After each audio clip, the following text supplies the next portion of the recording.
Hello दोस्तों, अंतर्राष्ट्रीय स्तर पर जो है कुछ बड़ी खबरें देखने को मिल रही है और इसमें से जो एक खबर है वो कहीं ना कहीं भारत के लिए भी चिंता की बात है।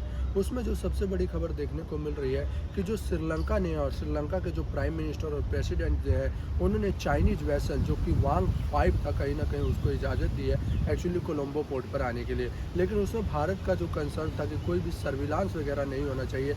चाइनीज़ का जो भी शिप है और जो भी वॉरशिप है कहीं ना कहीं उसमें कोई भी सर्विलांस सिस्टम नहीं होना चाहिए। इसको कहीं ना कहीं एड्रेस किया है श्रीलंका के प्रेसिडेंट ने और उन्होंने कहा है कि श्रीलंकन वाटर में जब चाइनीज़ एंटर करेंगे, चाइनीज़ शिप जो है वो एंटर करेगी तो वहाँ पर कोई भी सर्विलांस नहीं किया जाएगा। ये इसलिए भी बहुत ज़रूरी है क्योंकि यदि आप केरला, तमिलनाडु और कर्नाटक के इलाकों में देखें तो वहाँ पर जो है सतीश धवन रिसर्च सेंटर है उसका बहुत ही इंपॉर्टेंस है। इसरो के लिए कहीं ना कहीं बहुत ही ज़्यादा इंपॉर्टेंट है। उसके अलावा वहाँ पर यदि मैं बात करूँ तो बहुत सारे जो पोर्ट है, यदि कोचीन की यदि मैं बात करूँ, उसके अलावा तमिलनाडु में यदि मैं बात करूँ तो यहाँ पर जो है बहुत ही सारे यदि मैं बात करूँ तो बहुत सारे जो इंपॉर्टेंट पेज है उस हिसाब से मैं तो कहीं ना कहीं जो सर्विलांस का कंसर्न था भारत का कहीं ना कहीं उसको एड्रेस कर लिया है। लेकिन यदि आप देखें तो डिप्लोमेटिक तौर पे या मोरल तौर पे कहीं ना कहीं हम इसको चाइनीज़ की जीत बोल सकते हैं, चाइना गवर्नमेंट की हम जीत बोल सकते हैं। क्योंकि यदि भारत ने रिक्वेस्ट की और उसके बाद भी कहीं ना कहीं कोलंबो पोर्ट आ रहा है तो उसका सर्विलांस सिस्टम कहीं ना कहीं कंसर्न। तो बेसिकली श्रीलंका जो है एक स्ट्राइक या बैलेंस करने में जो है स्थापित करने में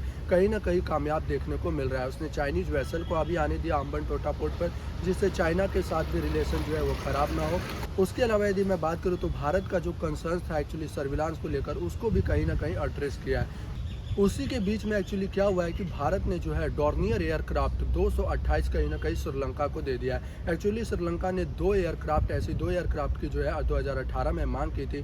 उसमें से एक एयरक्राफ्ट जो है कल श्रीलंका में पहुंच गया और कहीं ना कहीं ये दिखाता है कि श्रीलंका और इंडिया के रिलेशन जो है कितने अच्छे हैं। उसके अलावा यदि मैं बात करूँ तो जो दूसरा है एक्चुअली वो 2024 तक पहुँचने की बात हो रही है और इसकी वजह से जो है इंडिया और श्रीलंका के बीच में एक मिठास देखने को मिलेगी। क्योंकि एक तो वो आइलैंड नेशन है और क्योंकि श्रीलंका और इंडिया का यदि मैं बात करूं तो जो उसके बीच में वाटर है, यदि मैं पाल्क स्ट्रेट की बात करूं तो कहीं ना कहीं वो एक बहुत ही फ्रिक्शनल पॉइंट होता है। तो इसकी वजह से जो है इंडिया और श्रीलंका के रिलेशन जो है बहुत अच्छे होंगे और कहीं ना कहीं चाइना को टैकल करने में ये बहुत ही ज़्यादा मददगार होंगे। दूसरी जो बड़ी खबर अंतर्राष्ट्रीय स्तर पर देखने को मिल रही है उसमें जो है मैं पहले बता दूँ कि चाइना, ताइवान और यूनाइटेड स्टेट्स ऑफ अमेरिका जो है शामिल है। जैसा कि आपको पहले भी पता था कि 2 अगस्त को जो है Nancy Pelosi US house of representative जो है ताइवान में पहुंची थी और उसके बाद जो है चाइना ने ड्रिल यानी कि एक्सरसाइजेज लॉन्च की थी।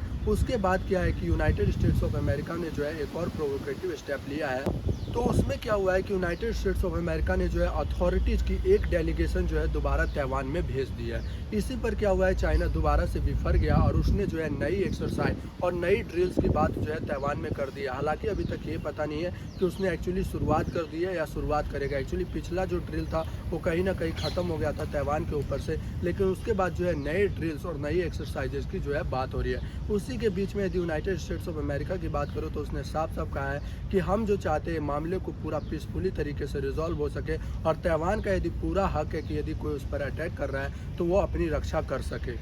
उसके अलावा यदि मैं बात करूं तो चाइना ने अपनी तरफ से ये भी कहा है कि यूनाइटेड स्टेट्स ऑफ अमेरिका जो है एक्चुअली वन चाइना पॉलिसी को कहीं ना कहीं जो है चैलेंज कर रहा है और हम इसका जवाब जो है जरूर देंगे। दूसरी अंतर्राष्ट्रीय स्तर पर यदि मैं एक और मुख्य समाचार की मैं बात करूं तो वो जो है सलमान रुश्दी से लेकर है। जैसा कि हमने आपको पिछले वीडियो में भी बताया था कि सलमान रुश्दी पर जो है 4000 लोगों के सामने एक व्यक्ति जो है चाकू से हमला कर देता है और वो अभी अस्पताल में है। हालांकि उनकी हालत जो है अभी अच्छी देखी जा रही है और वो अभी अपने रिकवरी फेज पर है। और उस वीडियो में मैंने एक और चीज़ आपको मेंशन किया था कि ईरान एक्चुअली पहला देश था जिसने जो है सलमान रुश्दी के खिलाफ सबसे पहले जो है फतवा जारी किया था और उस फतवे में साफ एक्चुअली उसको मारने की धमकी, उसके अलावा बहुत सारे इनाम और बहुत सारी जो ऐसी चीज़ें थे जो उनको मारने के लिए हेल्पफुल थी कहीं ना कहीं घोषित की गई थी। इसी के बीच में जो है ईरान के फॉरेन मिनिस्टर जो है उन्होंने ये कहा है कि हमारा कोई इन्वॉल्वमेंट नहीं है इस किलिंग में। हालांकि उन्होंने जस्टिफाई करने की कोशिश किया एक्चुअली इस अटैक को जो कि सलमान रुश्दी के ऊपर हुआ है। सलमान रुश्दी की यदि मैं ब्रीफ में बात करूँ तो एक्चुअली एक कवि,